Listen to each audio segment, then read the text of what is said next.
Want to get started, Dr. Shavel? Okay.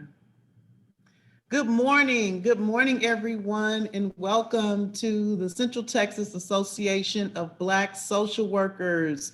We want to welcome you and we want to say Happy Social Workers Month. We have a treat for you today. We have our president who is going to be our guest speaker. We are really excited about her topic. Today, she's going to be discussing Blackness in social work, a learning lesson, I believe, a lesson learned. We're excited today. Hold on one second. I'd like to welcome our members and our non-members. I'm going to introduce our executive board. We have our president, Dr. Sherece Shavel. I am Trina Cooper, our membership and engagement.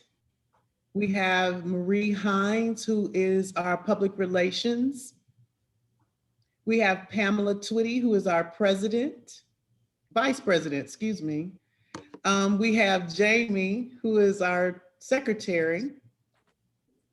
All right. We are so excited to have you today. We even have some guests that are here from Indiana. We're excited about that. I'm gonna go ahead and share my screen and talk about Dr. Shavel. She's pretty awesome. I just want to say that I hadn't known her very long, and we met in the planning stages of this organization, and she is a great leader. And she keeps us going. She keeps a fire up under us. Sometimes I feel like we're her disobedient kids, but she encourages us. She's a mentor. She's willing to help train. And so I'm just grateful to share this space in this season with her. So,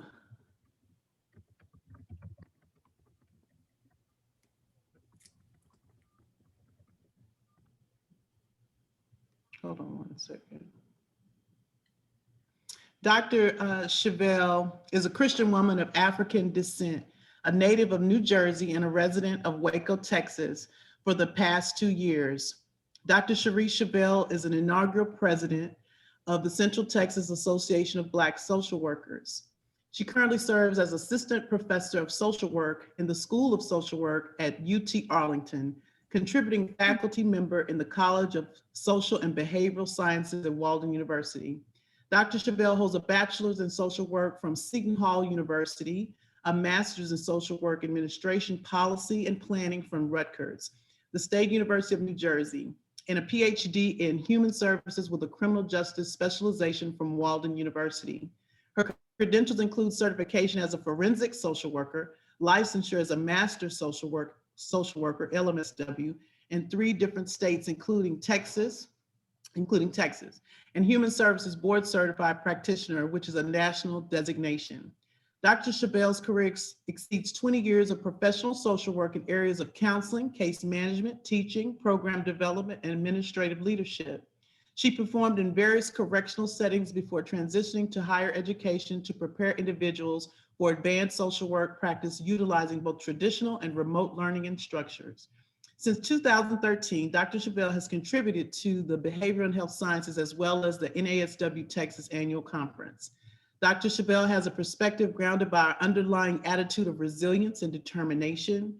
Her professional initiative in part is so sensitive, the social consciousness of others, to the parenting challenges being confronted by formerly incarcerated fathers, in addition to advancing their social position within the family unit and the broader community.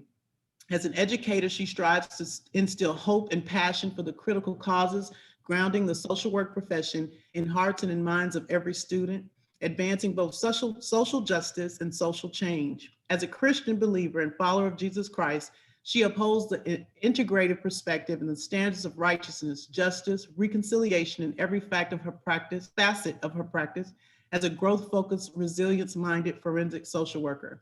She enjoys spending time with family, friends, experiencing cultural enriched vacations, participating as a volunteer in response to the community need, and performing as a vocalist to support community initiatives. Everyone, I present Dr. Sherece Shavel.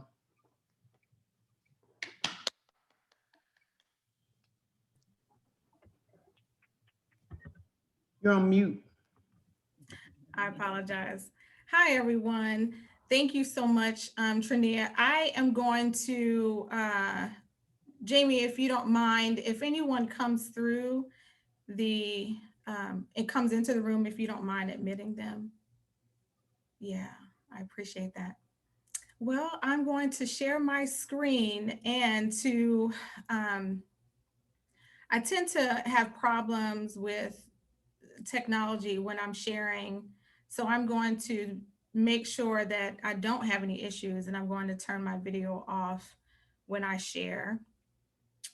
Uh, let's see here.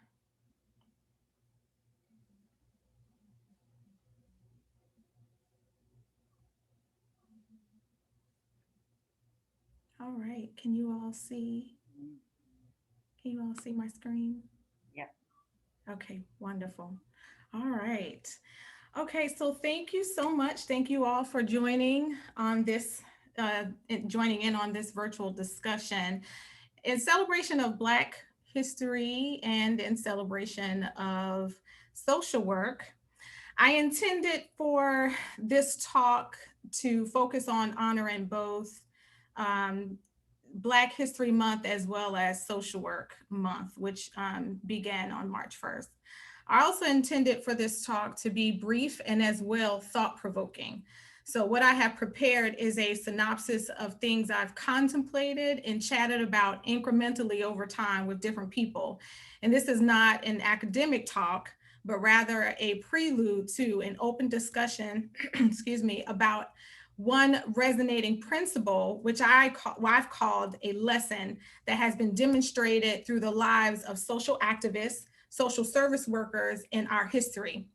The beautiful people that you see on the side of your screen, um, on the side of your screen, left a significant deposit in our world. And these individuals and others have inspired me beyond measure. So I take pleasure in being able to recite a little of their story. However, because of time, I won't be able to share every story, but hope to share enough to convey the overall message. With that, let's get started with the beginning. So, we as Americans of African descent exist in a moment of time now where the axis of culture and social power undergoes a force of radical shifting. We know there exists unrest in our nation's cities and towns, electrified by a heightened consciousness on racism, creating movements organized in newly energized ways.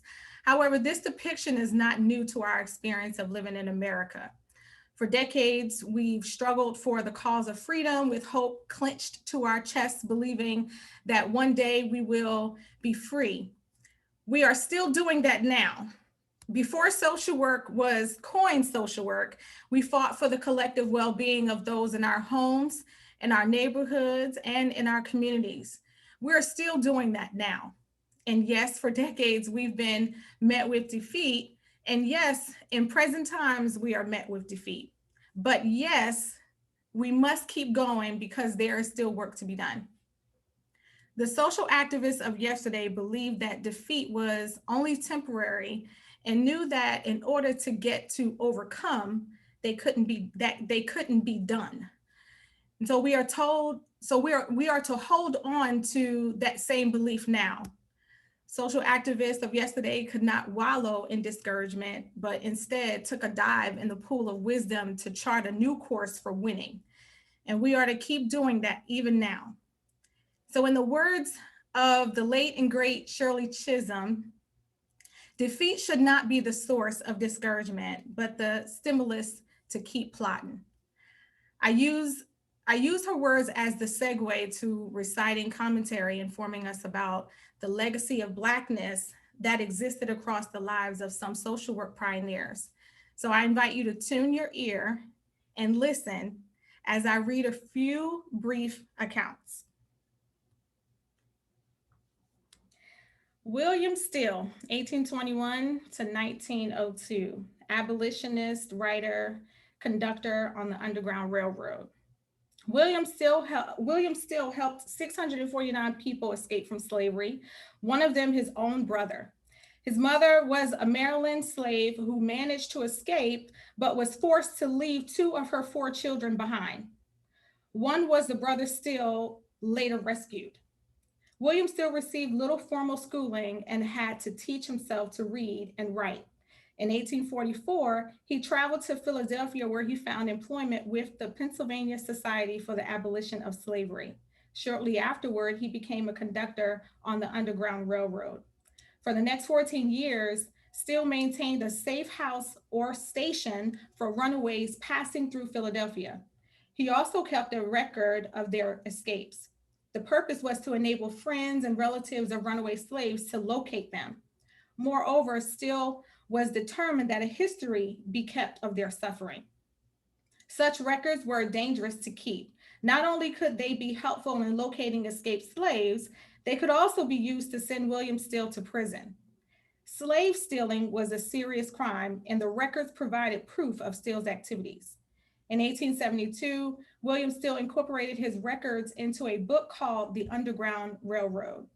The book provides one of the few anti slavery histories written by an African American of that time. It showed runaway slaves as courageous and resourceful rather than as helpless victims, relying exclusively on white help. Steele also helped organize one of the first YMCAs for African Americans, established an orphanage for Black children, and helped manage homes for Black senior citizens. Ida Bell Wells Barnett, newspaper woman or journalist, leader in the fight against lynching. Born of slave parents in Holly Springs, Mississippi, Ida Wells was orphaned at age 16 and left to care for her five younger brothers and sisters. She got a job as a teacher at $25 a month, but left to take a better paying job in Memphis, Tennessee, taking the two youngest children with her and leaving the other three with relatives. Her civil rights activities began in 1888 when she was forced off a train after refusing to sit in a segregated car. She also began writing newspaper articles under the pen name Iola. In 1891, she lost her position with the Memphis Public Schools after writing an article protesting conditions in Black schools. She bought a 1/3 interest in the Memphis Free Speech, later becoming half owner. In 1892, 3 Black men were lynched in Memphis because they owned a grocery that competed with a white-owned store nearby.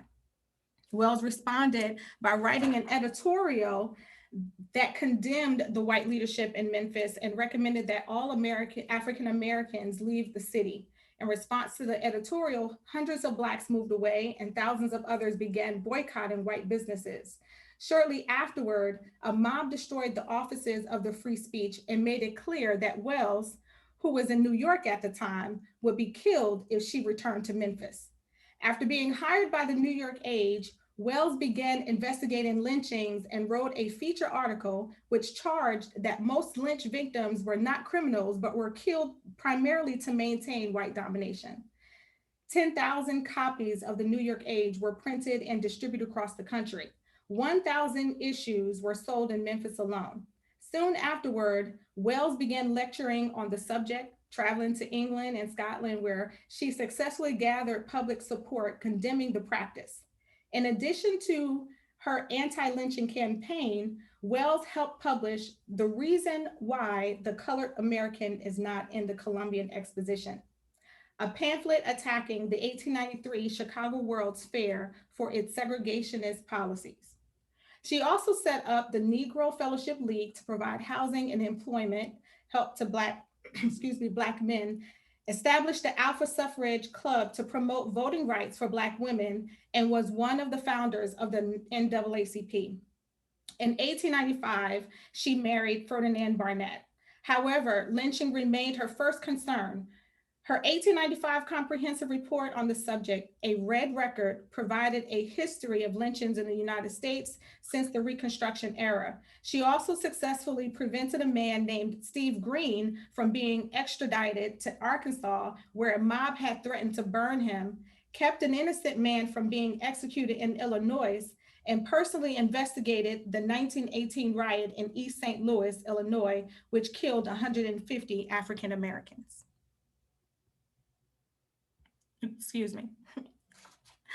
Mary Eliza Church Terrell, 1863 to 1954, civil rights activist, feminist, and writer. Born in Memphis, Tennessee, to prosperous former slaves, Mary Church graduated from Oberlin College in 1884 and a year later began teaching at Wilberforce University, much to the displeasure of her father, who believed ladies should not work. He disinherited me, she said, and refused to write to me for a year. I was told that no man would want to marry a woman who studied higher mathematics. I said I'd take a chance and run the risk. In 1887, she took a job teaching Latin in Washington, D.C. There she met and married attorney Robert Terrell, a decision that meant turning down an opportunity to become registrar at Oberlin in 1891. The 1892 murder of three Black men, one of them a close friend, led her to join Frederick Douglass in an unsuccessful effort to persuade President Benjamin Harrison to publicly condemn lynching. She was appointed to the Board of Education in Washington, D.C. in 1895, making her possibly the first African-American woman to hold this position. A year later, she founded the National Association of Colored Women, an organization offering self-help programs, kindergartens, and education in parenting and home economics. While attending the 1904 International Congress of Women in Berlin, Terrell delivered a speech in German. She was fluent in three languages and she spoke of the numerous contributions of the Black race. She wrote articles and stories about lynching and discrimination and strongly protested the dismissal of African American soldiers after the 1906 Brownsville, Texas affair. She was also one of the founders of the NAACP in 1909. Terrell worked closely with white feminist leaders like Susan B. Anthony and Jane Addams in an effort to win the vote for women. The alliance was sometimes a rocky one. Several leading white suffragettes indicated they would be willing to deny Black rights in return for support on the 19th Amendment guaranteeing women the vote. In 1949, Terrell ended the discriminatory policies of the American Association of University Women when she became a member of the organization after a 3-year battle. She also fought to free Rosalie Ingram and her two sons, ages 14 and 17, who had all been sentenced to death in 1948 for killing a white farmer who had attempted to rape Mrs. Ingram. The sentence was commuted to life imprisonment and they were paroled in 1959. At the age of 90, Mary Church Terrell walked with a cane at the head of the picket line in a successful campaign to force the integration of restaurants in Washington, D.C. Her autobiography is entitled A Colored Woman in a White World. Lester Blackwell Granger, 1897 to 1976. Blackwell Granger launched his career as a high school teacher and a social worker. In 1952, he became the first Black man to serve as president of the National Conference of Social Work. Lester Blackwell Granger spent most of his time as acting NCSW president and advocating for civil rights measures. After World War II, he served as the special consultant to the Navy in support of efforts to desegregate the military, which earned him the Navy's Distinguished Civilian Service Award and the Presidential Medal for Merit. Granger was president of the National Urban League for 20 years. And in 1958, he was one of 4 civil rights activist leaders, including Martin Luther King Jr., to meet with President Eisenhower to discuss civil rights reform. He finished his career as a professor at Dillard University in New Orleans. Dorothy Height, 1912 to 2010. Dorothy Height was born in Richmond, Virginia. At an early age, she moved with her family to Rankin, Pennsylvania. While in high school, Height became socially and politically active in anti-lynching campaigns. A talented orator, she won first place in a $1,000 scholarship as a national orator contest held by the Elks. Height graduated from Rankin High School in 1929. She was accepted to Barnard College in 1929, but was denied entrance because the school had an unwritten policy of admitting only 2 Black students per year. She was awarded a scholarship to New York University for her oratory skills, where she studied and earned her master's degree. Height began her career working as a caseworker with the New York City Welfare Department, but at the age of 25, she began her career as a civil rights activist when she joined the National Council of Negro Women. She fought for equal rights for both African Americans and women, and in 1944, she joined the national staff of the YWCA. She remained active with the organization until 1977, and while there, she developed leadership training programs and interracial and ecumenical education programs.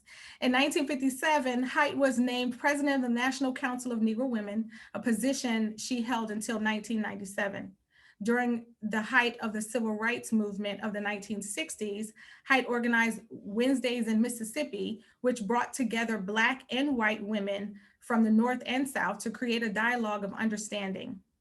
Leaders of the United States regularly took her counsel, including First Lady Eleanor Roosevelt, and Height also encouraged President Dwight D. Eisenhower to desegregate schools and President Lyndon Johnson to appoint African American women to positions in government. Height has served on a number of committees, including as a consultant on African affairs to the Secretary of State, the President Committee on the Employment of the Handicapped, and the President's Committee on the Status of Women. Her tireless efforts for equal rights have earned her the praise and recognition of numerous organizations. She has received the Presidential Medal of Freedom, the Franklin Delano Roosevelt Freedom from Want Award, and the NAACP Spingarn Medal.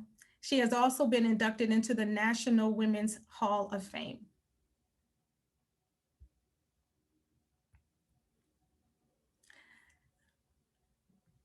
Shirley Chisholm, 1924 to 2005.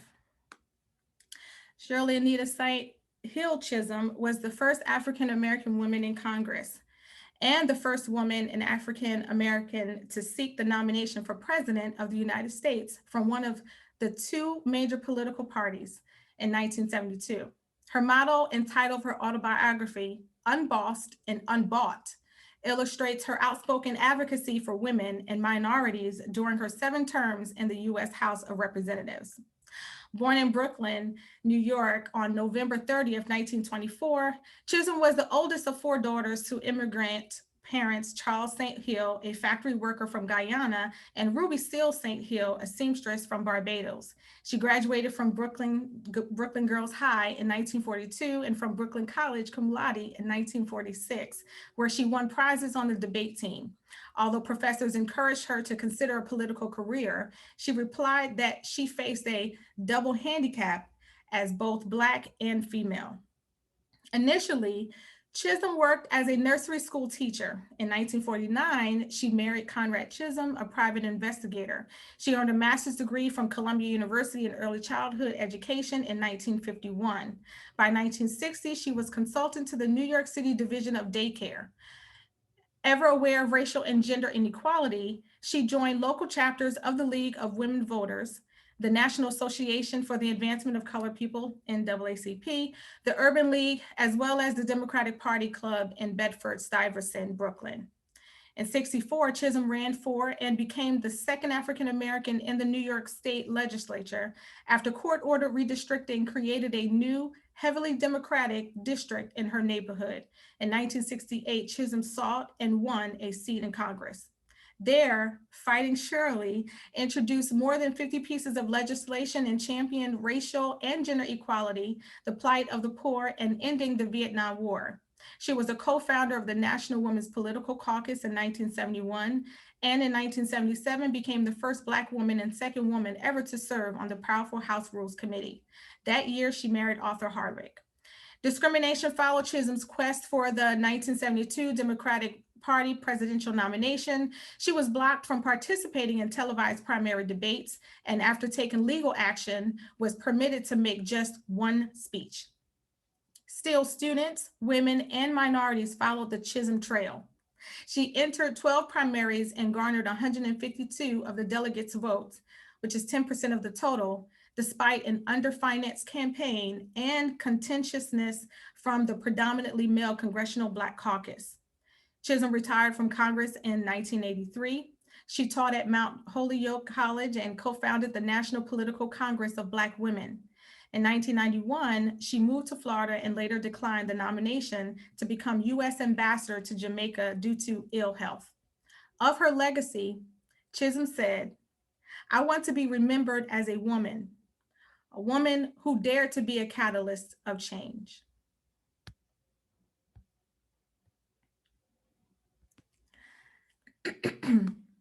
Here are a few more of the social work pioneers of our history, but this is only a sampling of them. There are countless men and women whose lives represent the legacy of Blackness in America, while dedicated to alleviating the needs of the people through service to realize radicalized change for our community. And these stories are endless, and the contributions are far-reaching as well as long-lasting. It behooves you to spend time uncovering the stories of those represented here and those not represented. But in keeping with the focus of my talk today, I declare that each of these stories reflect a principle internalized by each trailblazer in our history. When I was growing up, my mother seemed to regularly have reason to say this phrase, where there's a will, there's a way. She would say this phrase, but never would explain what she meant. And for a long time, I would scratch my head thinking to myself, what are you saying? And without being aware, I internalized this phrase, and it became an intimate part of who I am. And I have a wide range of personal accounts as confirmation, but this phrase accompanies a fundamental principle our Black social work pioneers lived out. Little patience and zero tolerance for low expectation. Expectation is defined as a strong belief that something will happen or be the case in the future. A secondary definition is the belief that someone will or should achieve something. To have expectation is to have a future-focused mindset, future-focused ambition, and future-focused talk, future-focused action. And to be strong means having an intense sense of passion or drive undergirding that belief. And during her speech at the UCLA in 1972, Shirley Chisholm shared that multiple people approached her and told her to give up the run for presidency and leave it to the white men because she was a woman and she was Black. Low expectation. Mary Churchill Terrell was confronted with walking away from the Women's Alliance because white suffragists were willing to deny Black rights to guarantee women's right to vote. Pressure to succumb to low expectation. Ida B. Wells wrote about 3 Black men who were lynched in Memphis because their grocery business was out-profiting the white grocery business. Socially conditioned, low expectation. Black social workers in our history lived and breathed a standard of high expectation. Their actions proved a strong belief in social justice and social change.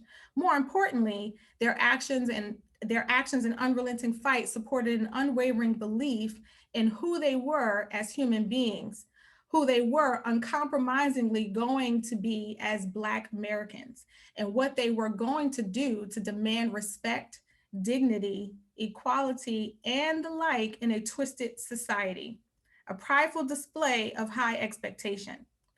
So here's the lesson.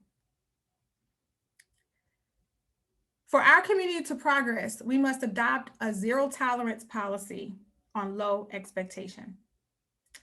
The trailblazers of our history taught us that justice, equality, equity, respect, access, and opportunity are not to come by us compromising who we are, relinquishing the very strength and greatness of our being for the sake of avoiding offense, or for the sake of avoiding resistance, or to even circumvent struggle, settling for less than who we are or who we were innately created to be.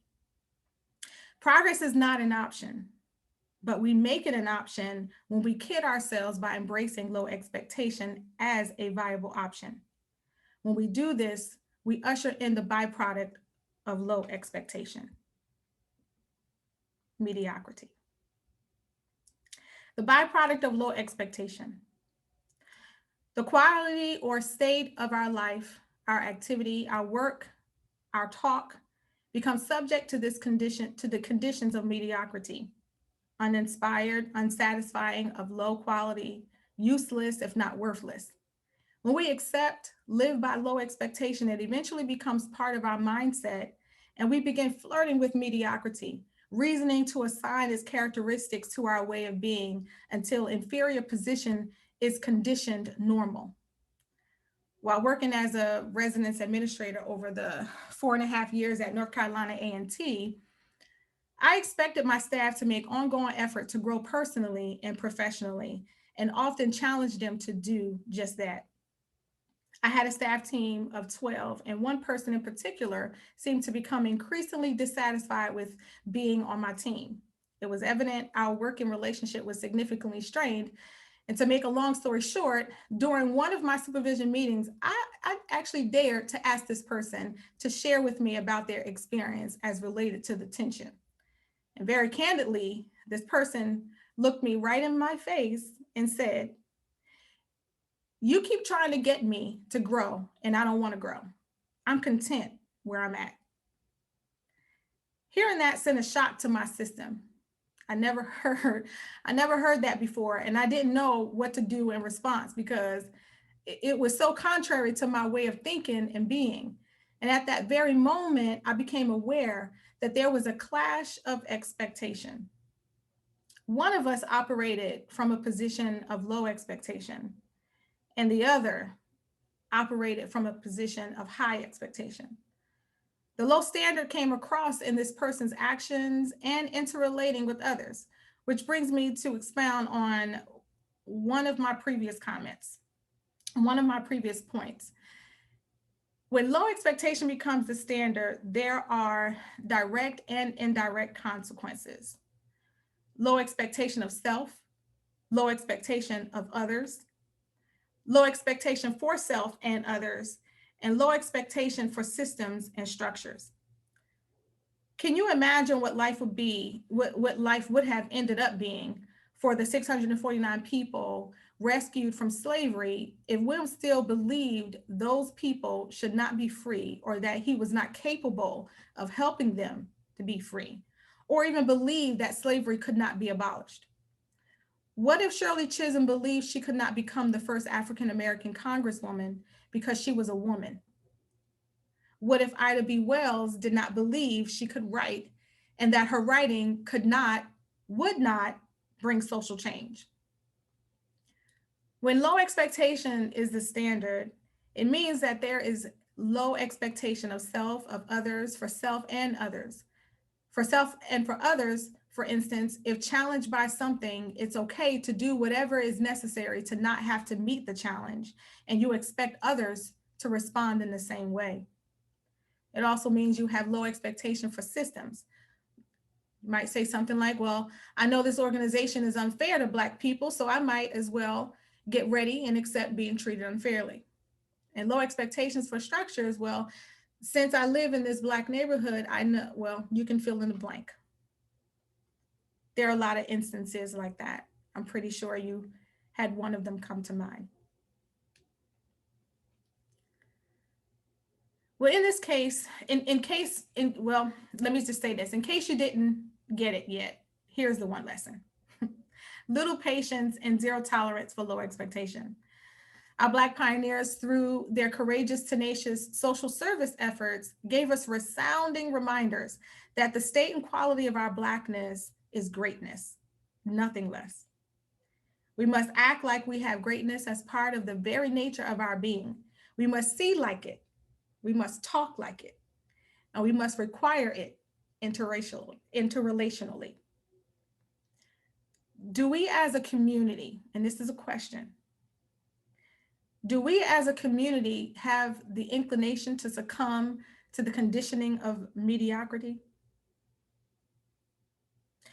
If so, How can we reject the inclination to succumb to the conditioning of mediocrity, which breeds things like complacency and hypersensitivity? For instance, any sense of tug towards growth triggers crisis, hence the story I just shared.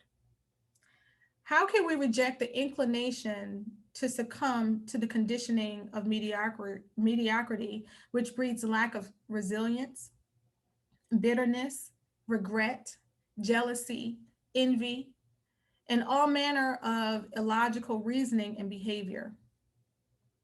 As a people, society has deemed us as mediocre, inferior, but we know the truth, and that ain't it. That ain't the truth.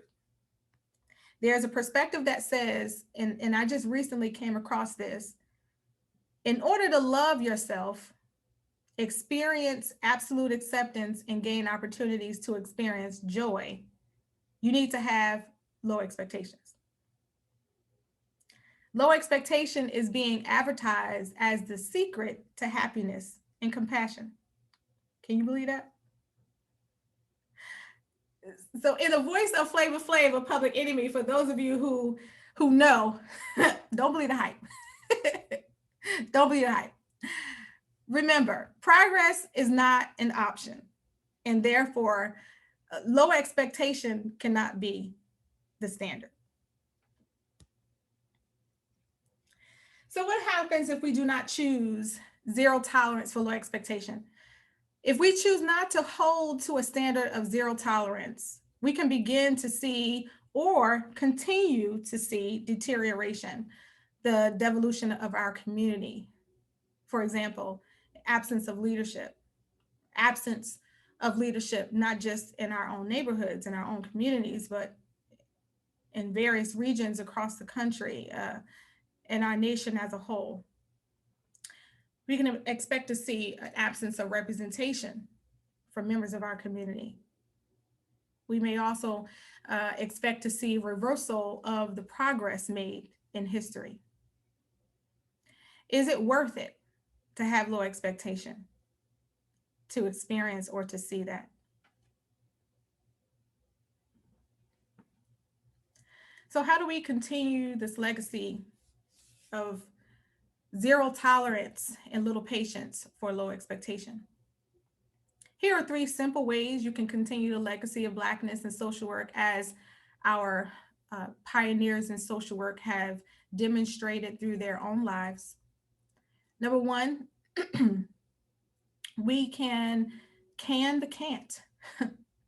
Reject the idea that you are incapable.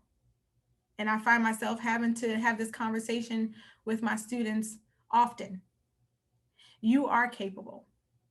And reject any attempts of anybody ever telling you that you're incapable, or even talking to you and trying to persuade you to make you think that you are incapable. 2, check what you say. Words not only have meaning, they also hold power.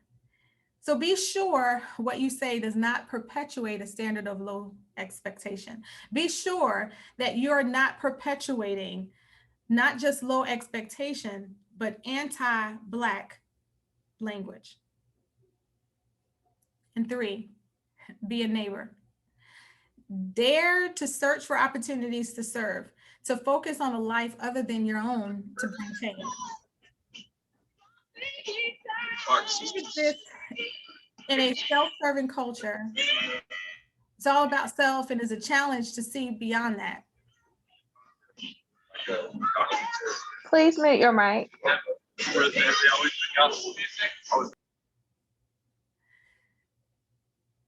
Now, I might be preaching to the choir here in this forum with regard to these three points, but consider these points, and then also, think about them critically.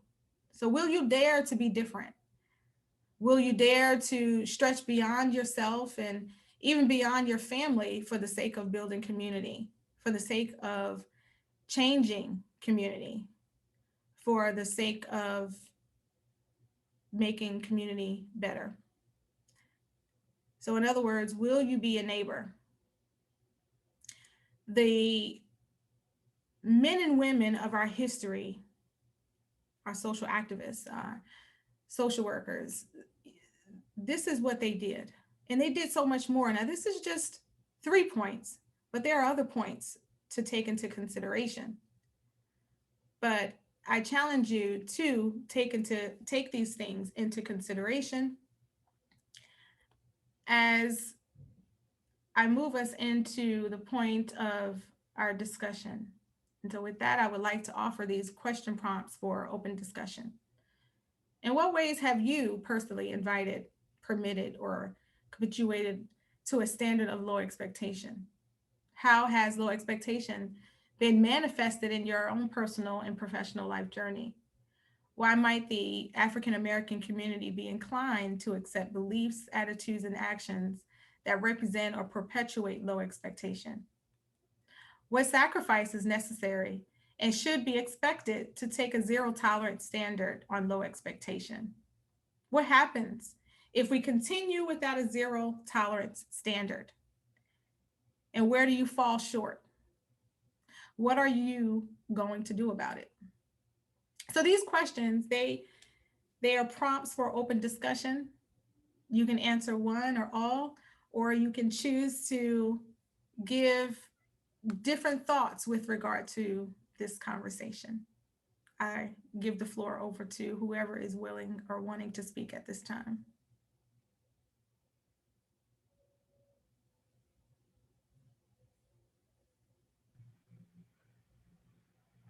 I think those are wonderful discussion points. For myself personally, sometimes we tend to dumb ourselves down and not want to show leadership. And so this has encouraged me to stop being mediocre, low expectations, and reach for the sky. Sometimes we get intimidated or afraid of taking the next step. So this reminds me that we shouldn't do that. And I just kind of do, I know I do that on my own in my own personal thinking at times.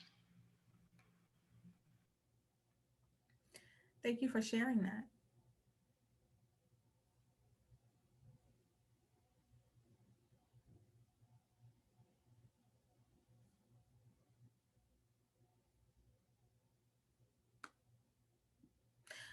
Would anyone else like to share at this time?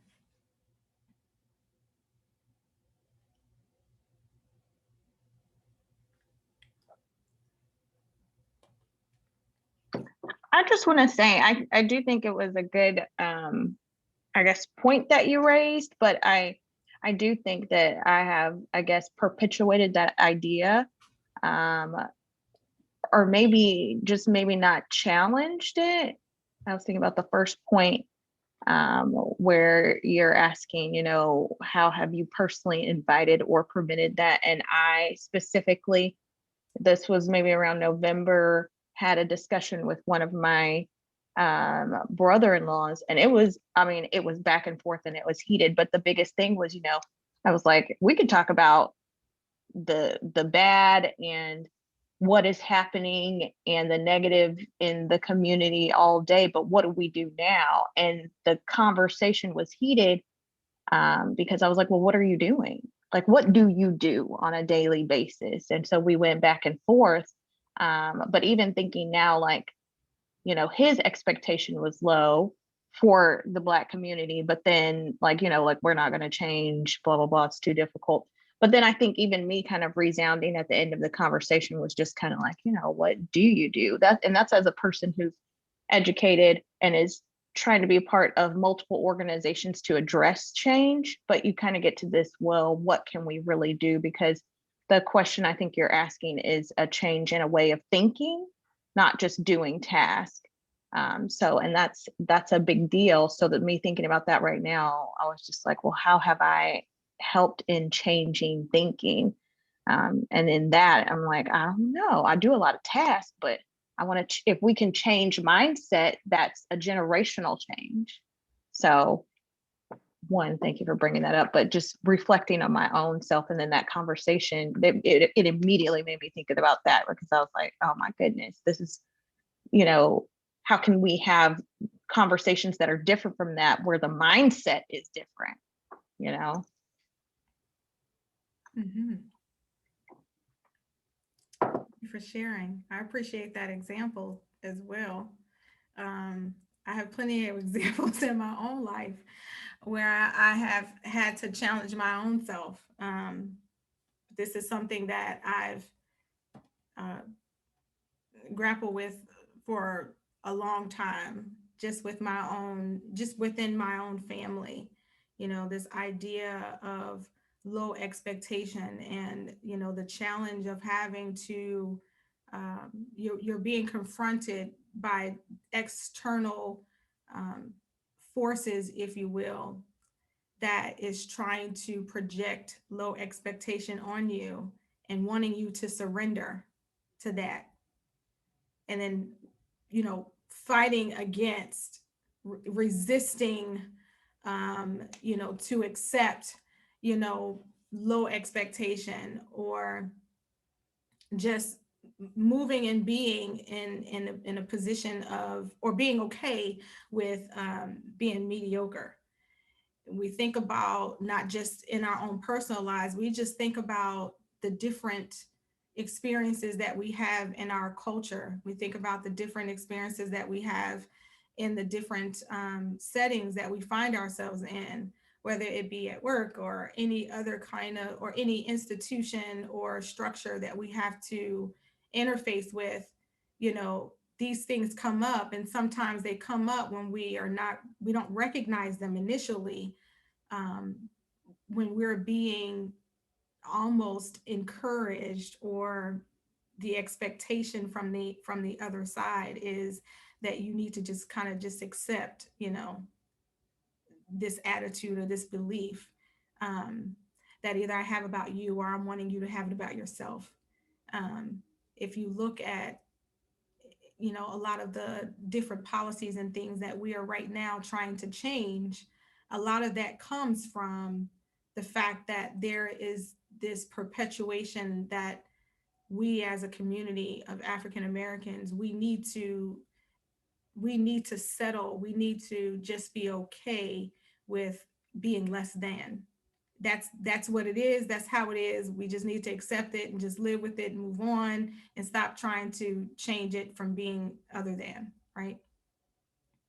So it's something that I've become more and more conscious of. And I think because I have been in these academic arenas, I think it has caused me to be even the more sensitive to um, talk, you know, that represents low expectation, words that come forth that represents, you know, this attitude or this belief of low expectation.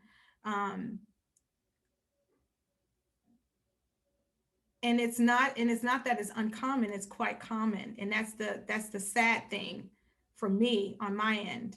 And that's one of the things that I find myself having to battle.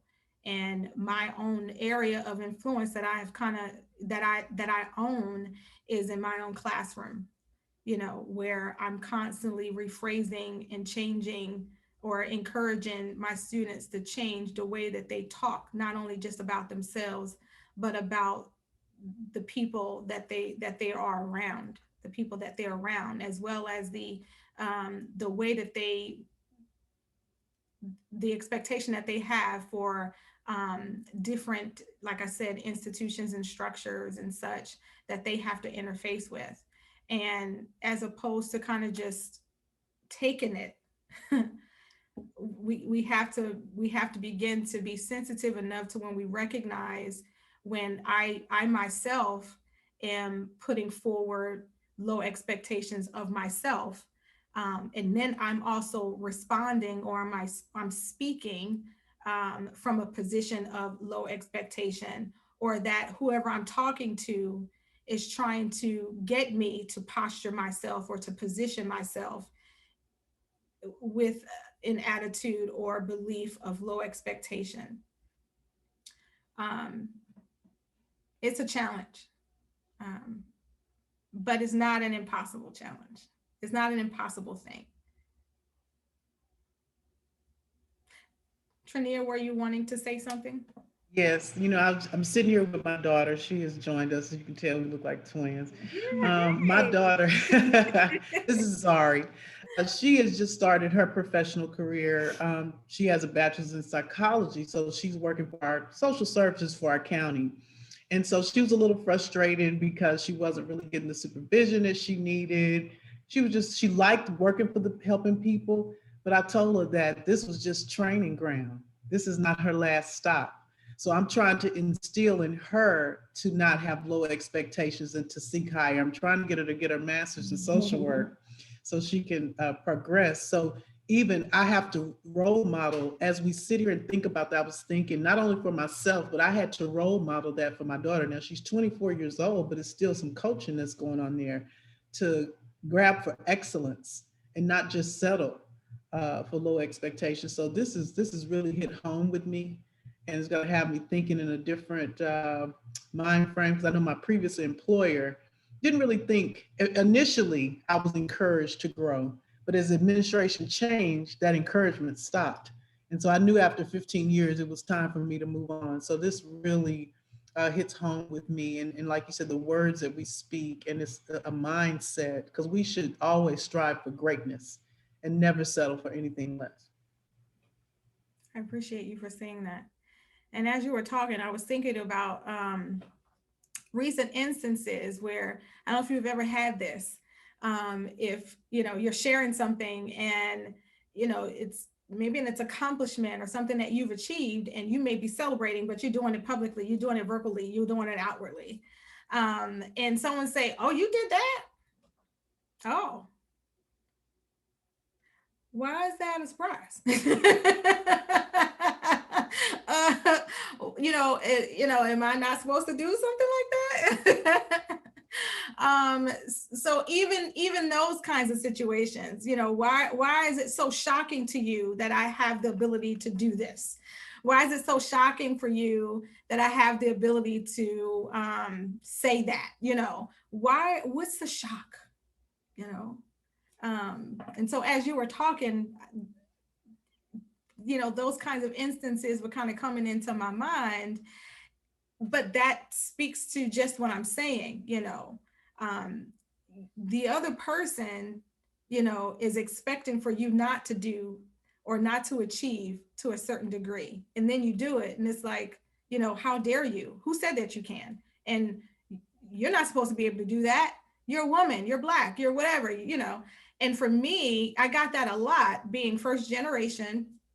I'm born and raised in the projects. I ain't ashamed to say it. Projects, Elizabeth, New Jersey. First person in my family to, even go to college. So when I went to college, and thank God for Seton Hall and those who actually had a right attitude and right mindset, because it was like, how is it that you're going to college? You're like, what? And it's not just people outside of our community. We even do this to ourselves in our own community. We have low expectations for each other, and that's something that we need to check as well.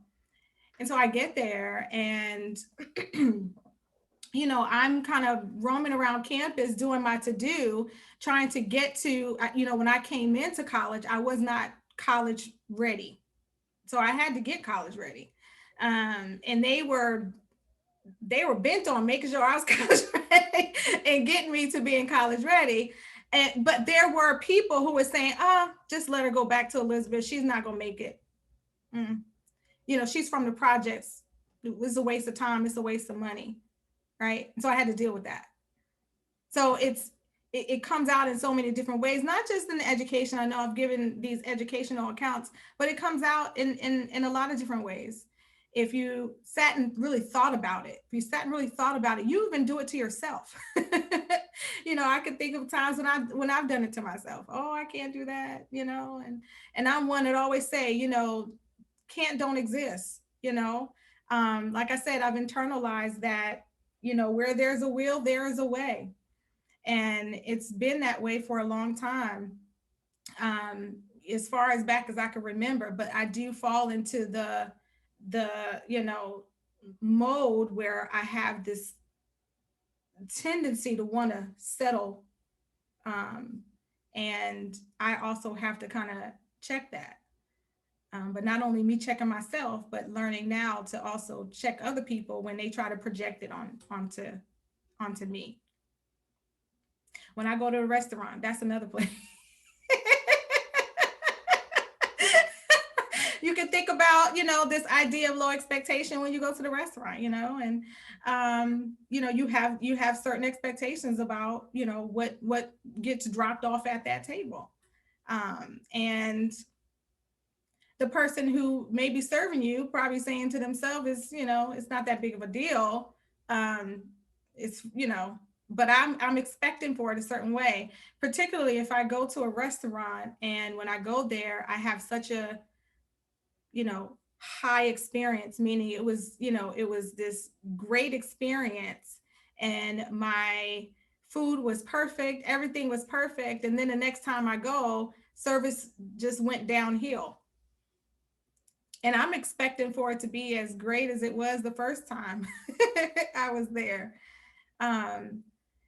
So anyway, going back to these questions, is there anyone else who would like to give comment to any of these questions that are noted here?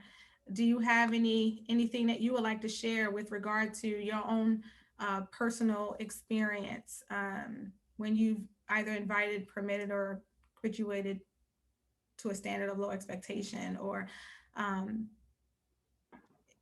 how it's manifested in your personal or professional life, or what might the African American community, why might be inclined to accept beliefs and attitudes and actions that represent this?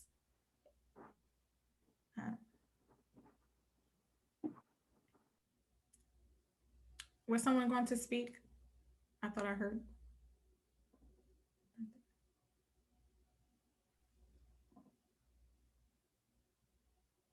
Hey, this is Jamie again, and I am not going to monopolize, and normally I don't at all, but I just wanted to say, I think that there is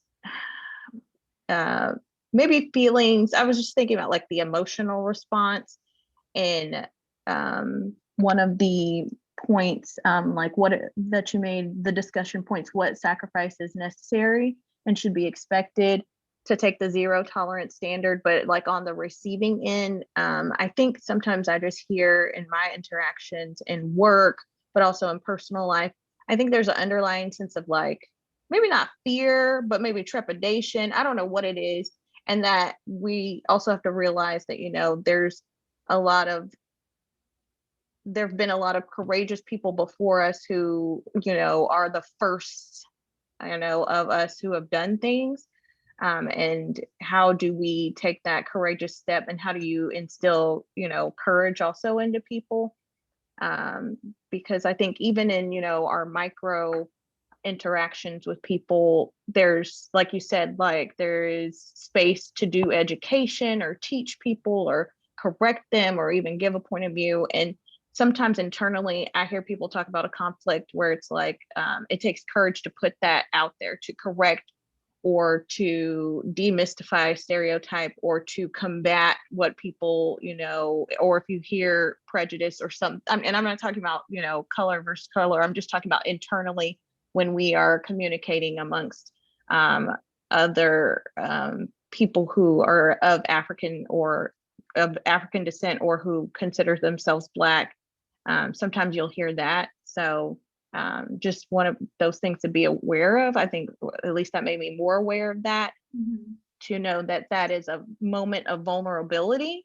And being vulnerable is not always easy. So sometimes, especially in therapy, we're like low and slow to bring out the vulnerability, but you stay consistent. So not only having the conversation or allowing a safe space for conversation, once a year, because that's not enough, but to be more consistent with that. So then it does create that space and create the conversation. So then we can kind of demystify this taboo of us getting out of the mindset or doing something different or thinking a different way, and it being okay, and remembering that there are people who have done it before us in a much more physically dangerous time, than now. Not saying that it's not, but you know what I'm saying. It was much more physically dangerous time. So then we should or could have the courage to, you know, to change also. The individuals that I kind of shared about in this presentation, you know, they all were uncomfortable at some given point in time. It was difficult. It was hard. You know, they were frustrated. They probably had, you know, all kinds of points in time when they were questioning, you know, the next step on their journey due to a lot of what you were saying. Fear, you know, may come into play, um, as well as, you know, resistance, or we'd be concerned with possibly how other people may perceive not only what we say, but what we do. And so I don't doubt for 1 second that if you decide to take a standard that's either my expectation is going to be, you know, at an acceptable position, or it's going to be high but not low. um, there will be times when you will become uncomfortable. There will be times when you're going to become frustrated. There will be times when fear is going to come knocking at your door, you know, and those are decision points in time. And I appreciate just even thinking about the different accounts of those who were social activists. They didn't think about what was going on. They didn't only just think about what was going on at this moment right now. They're thinking about what the possibility of tomorrow is, where I'm going, what I'm trying to accomplish. And if I don't make this move, then the possibility of that not happening and the cost associated with that not happening is too great. So the intensity of the drive it keeps you moving. The intensity of the drive, the desire, the belief, it overshadows, if not overcomes, that sense of fear or that sense of frustration that you may sense or experience in the moment. In order for you to be able to grow, you have to have those kinds of moments, right? Those growing moments. I call them growing pain. You know, you can call them growing pains, but essentially it's kind of what they are. You can't progress without the struggle. There has to be a struggle in order for you to get through to the next level, to the next point, if Okay. you're going to grow. But that growing also comes with discomfort. That growing comes with frustration. The growing comes with grappling with fear. The growing comes with some degree of uncertainty. Um, but there's that one thing that keeps you moving, and that's having a mind that's future focused and not focused on what's going on or how I'm feeling or right now. Because if that's the case, then we become stuck and we never will get to where we're going. And all of the accounts that I shared, you can just recognize that through all of those accounts, through all of those accounts. Um, right from the point of time when you hear these stories with regard to where they were born, you know, what was going on with their parents and what kind of life circumstances they were growing up in, you know, people telling them no. Um, and so that whole idea of where there's a will, there's a way, these people had deep-seated, strong-rooted will. They had the will to keep moving forward, and nobody could take it away from them. Nobody could take it away from them. But that doesn't mean there was no discomfort. That doesn't mean there was no frustration experience. Doesn't mean that fear didn't try to, come and have its way, you know. But courageously kept moving because of what they saw, the faith to see beyond what you see. Because if you don't see beyond what you see, you really don't see everything, right? You have to be able to see beyond what's in front of you. They saw what was beyond what was in front of them.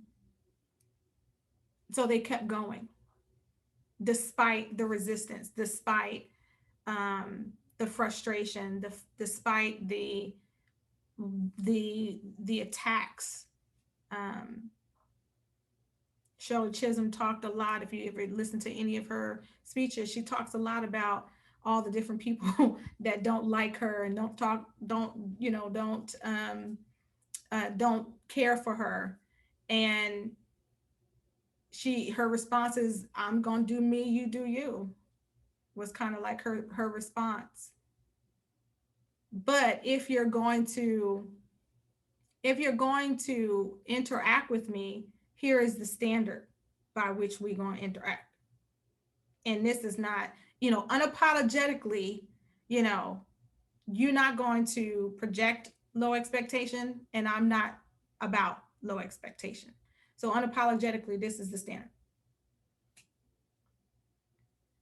But that doesn't mean there was no discomfort, there was no frustration or the like. That's a part of being a human being, essentially. We've been conditioned through all our years of history of trauma to not have high expectations, and so we have to get out of that mindset of being conditioned of not wanting more. Like you said, we have to be careful with our family and our friends uh, who don't support us in that effort. That's a good point. I think that, like, have the mindset where we don't. I think also as a community, not so much we don't want more, but I don't think we have the mindset to understand that we deserve more. We were conditioned to believe that we don't deserve any more than what little we can get. And I think that mindset really has to change, generational. It's an interesting point. What were you going to say? Oh, I was just going to say, and we have to remember that, sometimes when you feel like you've plateaued or you got to a certain place, it's like what you were talking about. Like we talk to interns all the time. You don't grow in comfort, you only grow in discomfort, but complacency is dangerous. So you have to remember how dangerous complacency is. I don't care if that's from you trying to become a better practitioner and whatever your craft is, to you moving forward, trying to move whatever this mountain is. When you become complacent, you're not moving forward. So it is a dangerous thing, and you have to look inside of yourself often and check in to say, where am I at and how am I moving forward? Because if not, you're that's where you are, and it's just dangerous. We talked about the dangers of complacency, especially as a practitioner. So yeah, that's a good, because that's definitely a conversation that needs to be had. That's a conversation that needs to be had. And when you think about all of the accounts of the individuals that I shared about, that you can't pick that out. you can't pick that out, because they were constantly on the move. They were constantly doing, and this. And when I thought about that whole constantly doing thing, is this, let's separate that from this idea of the hustle culture, right? Let's separate that out, because that's not what I'm meaning when I say that. Any other questions or thoughts or comments based on these discussion points? And I encourage you, go ahead. Yeah, I was just gonna say, not to take over, but I wanted to say, as a society, my daughter don't want me to say anything. As a society, we don't want to be uncomfortable anymore. We don't know what I call that pruning season, and what I tell my students, a character building season. It doesn't always feel good, but if you know the reward at the end of it. So we have a society that wants instant gratification. We don't know what it means to go through to get to the other side, and so we have to constantly give a message of there is a time that you're going to be uncomfortable and it's not going to feel great, but you'll be happy about the rewards afterwards. So I just wanted to share that. Well, if we no longer want to be uncomfortable, but then that will translate into no longer do we need to fight, because in order to fight, we have to become uncomfortable. And if we no longer fight, then we lose, you know, we lose our ability to move our community forward, because nobody is willing to fight.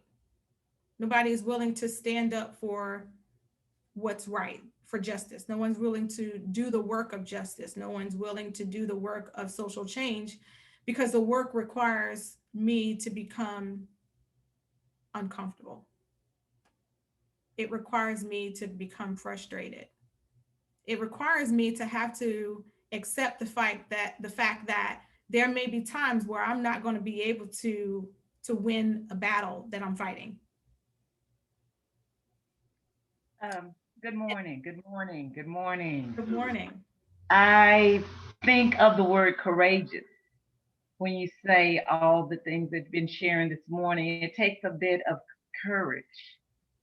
And often we have been, as Trinae says, we've been pushed back not to make that step because of, as you mentioned, the consequences. You know, how am I going to be viewed?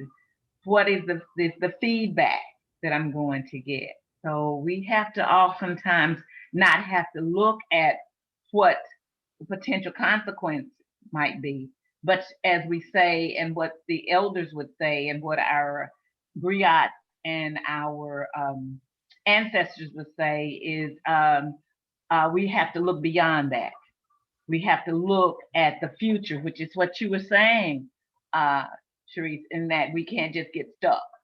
We have to look for the future, look at what can we not necessarily provide for others, but it is oftentimes for others. But Mhm. we may not see it at the time. You know, Right. we're stuck in trying to say it's scary.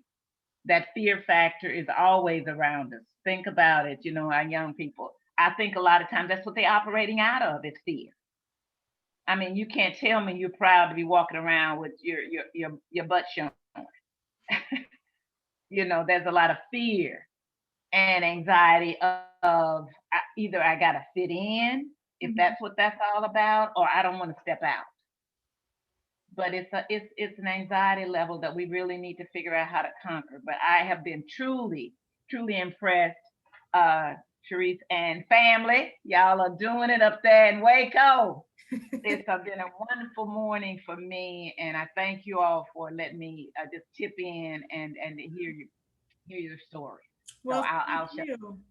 Thank you for joining in on the discussion. And I know that we're drawing down, the time is drawing closer to our end time.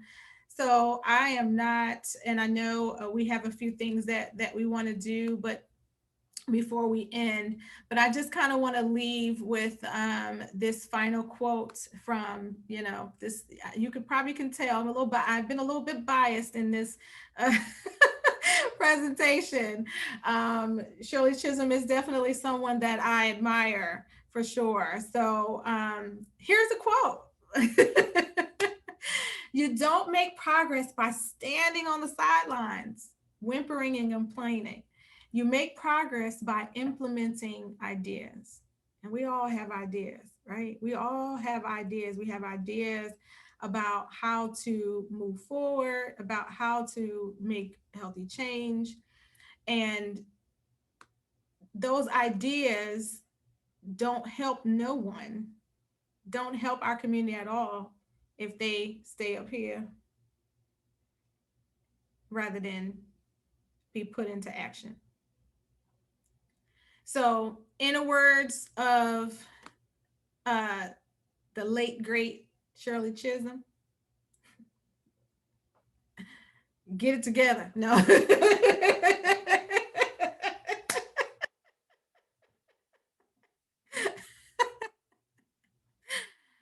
No, I want to leave you with this. That's not her name. That's me. Ashe. That's not her saying that. That's me saying that. No, we know, in all seriousness, we want to really think about how we can transition ourselves, how we can shift ourselves mentally, thinking more about having a higher expectation, getting on a higher plane, so that we can progress together. And because otherwise we may find ourselves in a position where we don't want to be, and we might not know it now or see it now. We might not see the what's going on now in terms of what could be, but if we don't pay attention to it now, we'll end up being where we don't want to be, and we didn't realize we were going there, if that makes sense. So make progress by implementing ideas. We all have ideas. Let's get them implemented. Don't think about the naysayers. Let's definitely make sure that we are moving forward. Can to can't. Okay, make sure you can to can't. So with that being said, I want to turn it back over to our host for today, Ms. Trania Cooper. Thank you so much for your time and attention, everyone. I really, really appreciate it. Man, Dr. Shavel knocked it out of the park today. Y'all give her a round of applause. Thank you. She put some things on our mind today. I know for me, some things professionally that I want to accomplish, but I'm scared. I don't want to necessarily study and so you just encouraged me today, and I feel like my daughter as well. I hope everyone has taken something from this today and can kind of move on through your weekend and think about, let's not lower our expectations. Let's rise them high, and don't listen to the naysayers and what I call the dream killers. Yeah. If you want to accomplish things. And I just want to share a transparent moment. When we were beginning this organization, I shied away from writing because I hadn't written in a profession, in a realm like this before. So I stepped back from the organization, and Sherece reached out to me, and we had a real heart-to-heart. And I was honest about my feelings, and I appreciated that. And I look up to her. I appreciate her coming to me, have a one-on-one, come on, let's get these meetings started. And ever since then, I said, I'm not going to turn back and dumb myself down. So it was basically writing our greeting, our letter to new members. And I was just intimidated about that type of writing. So this hit home for me, and I'm not going to lower my skills. I got a master's in social work and a license. So I'm going to quit dumbing myself down. So at this time, if nobody has any comments, I'm going to open it up to Jamie to give information about our organization, how you can become a member, and how we move in that area. Thank you so much. Yeah, hello and good morning. I feel like I've been talking way too much this time, but it's all good. It was thought-provoking. And very good. So thank you again, Dr. Shavel. So I'm Jamie McKinney. I'm a social worker in Waco, and I am the secretary for the Central Texas Association of Black Social Workers. And we are in the development stage of, we need folks to come help us to be this think tank and to be this mover of mountains. We need people because I was writing things down. I was like, I got to take some of Dr. Shavel's words, because if you are wanting to increase expectations and defeat mediocrity, not only within yourself, but defeating mediocrity within our Black communities, creating that legacy of change through mindset and through action, then we want you. We want you here. We want you working with us. through the Central Texas Association of Black Social Workers. We currently, so it's interesting because we are open. We do have members all the way from San Antonio up through past Dallas. It seems like right now, we don't have borders. And because of COVID, it's opened it up to where, we can easily work together through technology to try to get things done in multiple areas. So we would like for you to join us. I would like, and y'all, I'm using my phone because I have way better cell reception on my phone, so I'm not breaking up. But can someone please put the info sheet up in the frequently asked questions into the chat, please, just for everybody. So we are wanting you to come in to join. Just so you know a little bit about our mission statement and then who is eligible. Well, I won't read the whole mission statement, but just know we are trying to leverage what resources everybody has and can bring to uplift the Black communities in various areas. It started as our 7 counties in Central Texas, and you can see that on the info sheet, but it is growing because, like I said, we have members all around. And so as we're growing and kind of figuring ourselves out, I think we're going to do great things. And with leadership, like with Dr. Shavel and with other folks like Trina, Marie, and Pamela here, just to kind of put our heads together, I think we've done a great job in the last year and 3/4, 2 years. Yep. I'm supposed to know this, but yes, in that time. And so the first step is, if you are interested in being a member, you do have to be of African ancestry or African descent. But any information you do need in the application to become a member is within that frequently asked question sheet that will be posted. You can always reach out to us via email. And I'll put the email in the chat right when I'm done running my mouth. Hold on, I see someone typing. Okay. And then that was a good statement by Lisa. Thanks, Lisa, for commenting on Dr. Shavel. But we will put that in there and we can get back to you. So the fees or dues, any questions you might have, they should be answered in there, but we will reach out to you. If you need a call, if you need a text, if you need an email, whatever, any way that we can, then we'll reach out to you. So please do think about joining and think about, especially after that moving discussion, just how we're going to change our mindset. Even as professionals, we can dive into and end up complacent and not really pushing, but how are we going to really help not only ourselves on a small level, but on a larger level? So that is my call. And I'll put our email in there. Thank you, Trina. Thank you, Jamie. Thank you. You have to remember, as social workers, our role is to champion all of the different challenges that, so many face.